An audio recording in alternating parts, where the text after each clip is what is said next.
Salut Hugo. Salut, ça va? Comment que t'es? Ça va, nickel. Ouais, pleine forme? Ouais, nickel.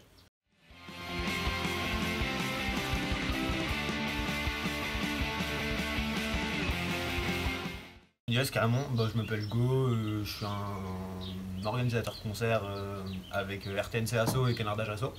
C'est des assos qui sont sur Nevers, on organise des concerts et puis on fait pas mal d'événements aussi, par un fest aussi avec RTNC, notamment l'été, qui s'appelle Euskali. Ok. Voilà.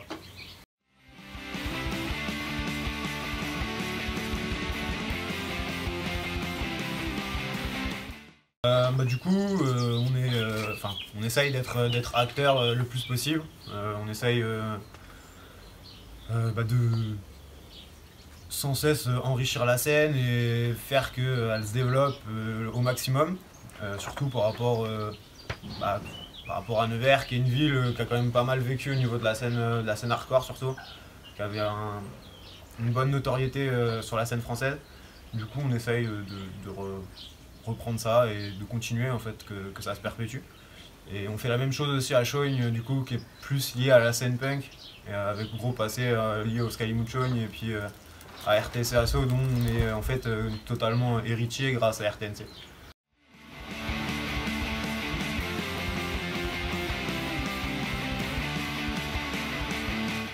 Avec mes amis d'enfance voilà, qui sont avec moi dans RTNC.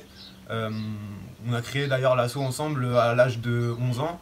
Et du coup, on a toujours vu nos grands frères, nos parents, nos proches en fait organiser ce fest. Et du coup, ça nous a motivés de faire quelque chose parce qu'on s'est dit que du coup, même si on était dans un milieu rural, en fait, il y avait possibilité de faire quelque chose.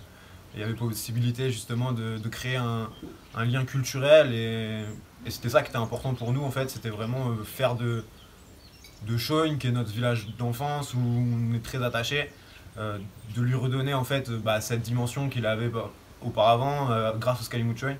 Donc voilà, c'est aussi pour ça qu'on a relancé ce fest et puis également abouti le projet du skatepark l'année dernière.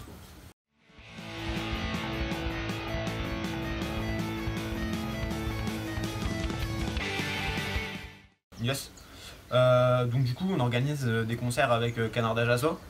Donc Canardage Asso c'est une asso que Romain et puis des membres des Canards Boiteux anciennement avaient mis en place. Donc c'est une asso culturelle qui organise des concerts variés, ça va de la folk au hardcore en fait.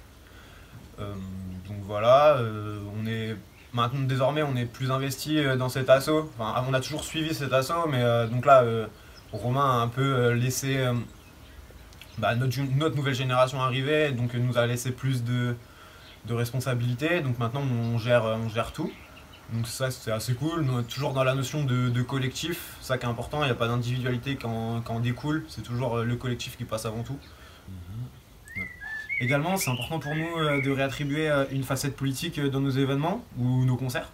Donc justement, avec Canardage Asso, on tient des tables de soutien où on vend des livres, des stickers, des argumentaires, plein de choses comme ça, justement pour financer et aider à contribuer à payer des frais judiciaires. Donc là, notamment, la totalité des bénéfices sont reversés à des causes. Donc notamment là dernièrement on a aidé les antifascistes lyonnais suite à leur répression judiciaire de novembre.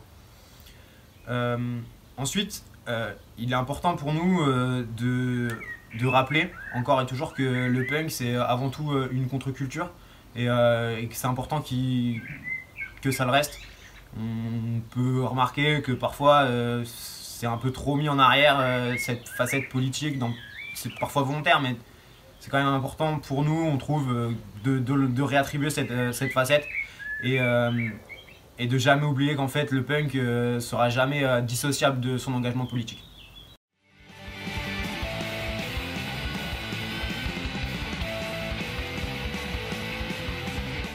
Pour l'instant, dans les concerts tu parles?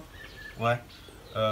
Pour l'instant, dans les concerts, en soi, c'est les meilleurs souvenirs qu'on a, c'est personnellement, pour moi, c'était le last show des Canards Boiteux, au skatepark à Nevers. Après, il y a eu d'autres bons moments comme les canardages, les festes canardages qu'on organisait au Café Charbon. C'était des bons moments aussi parce que c'était comme des fêtes de famille, il y avait vraiment plein de personnes qu'on connaissait. Donc voilà, c'est vachement intéressant d'organiser ce genre d'événement. Après là justement, la dimension qu'on essaye de prendre, c'est de sortir de cet entre-soi. Genre un entre-soi qui est permanent dans cette scène, qui est un peu même dérangeant. C'est assez compliqué parfois de tout le temps se retrouver qu'avec des gens qu'on connaît. Et en fait, le problème, personnellement, je trouve, c'est que on se persuade qu'on a tout le temps raison, on est tout le temps confronté au même type de personnes. Donc du coup, voilà, on essaye quand même de créer des ponts vers d'autres mondes et d'essayer de s'ouvrir un maximum. Et ça, c'est important en soi, je pense, pour développer, enfin continuer de développer la scène, c'est justement essayer de sortir de cet entre-soi qui est un peu embêtant, je trouve, dans cette scène, des fois. Ok.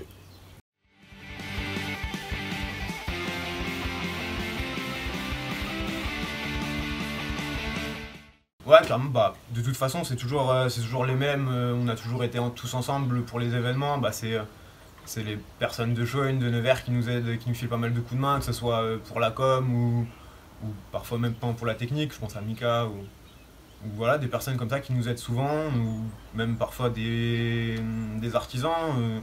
Je pense à Morgane qui nous aide souvent pour faire le pain, pour les événements, tout ça. Donc en fait, c'est vraiment un réseau d'acteurs locaux qui convergent tous pour créer une scène durable et vraiment efficace.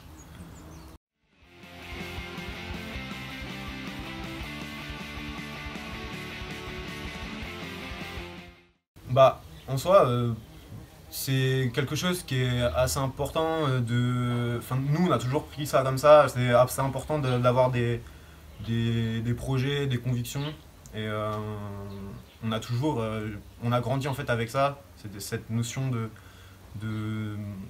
conviction en fait, d'en avoir tout le temps. Et justement, le but, bah, c'est qu'à terme, chaque kids par exemple, on voit les kids par exemple à Chaugne et tout, genre ils sont là et ils demandent qu'à apprendre, qu'à venir avec nous. Et ça c'est important en fait, c'est passer le relais souvent pour les générations futures, pour que justement bah, cette scène en fait elle perdure et que elle perdure avec les bonnes valeurs. Et c'est important justement d'avoir cette notion de transgénération, enfin transgénérationnelle, voilà. Et donc ça c'est important en soi de continuer là-dedans.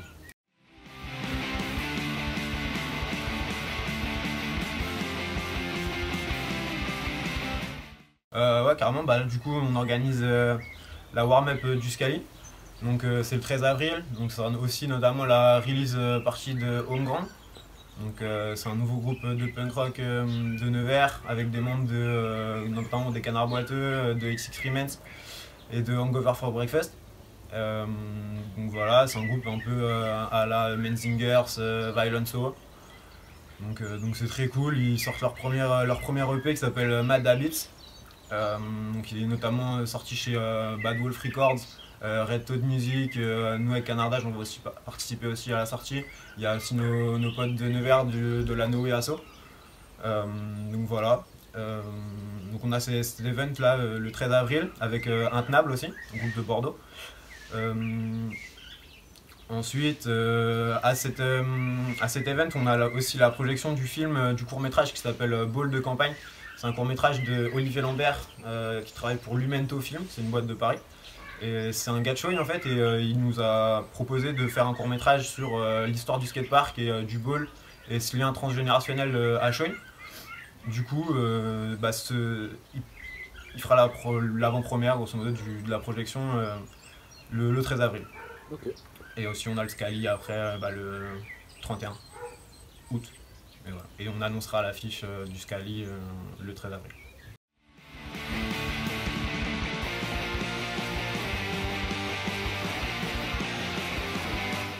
Le mot global que j'aime, c'est toujours de garder cette notion de collectif. De toute façon, si on essaye de faire des choses, si on veut entreprendre des choses tout seul, on n'y arrivera pas. il faut toujours s'entraider, toujours avoir des gens sur qui compter, parce que de toute façon, tout seul, on n'a pas toutes les capacités, que ce soit techniques ou même mentales, de pouvoir tout gérer. Du coup, le but, c'est de pouvoir s'épauler et s'entraider. Et il faut surtout continuer de croire en ses rêves et en ses objectifs. Nous, on l'a toujours fait, par exemple, avec RNC, quand on était gamin, qu'on avait 11 ans, qu'on voulait un skatepark en béton, un ball. Et ben, on a toujours voulu y croire. Et la preuve, c'était de 2011 et le skatepark s'est fait en 2018. Donc voilà, on n'a rien sans rien. Ça a perduré et on s'est accroché. Et au final, on a eu les choses et on est bien content. Donc c'est surtout ça le mot à retenir. Ça marche, merci. Merci à toi.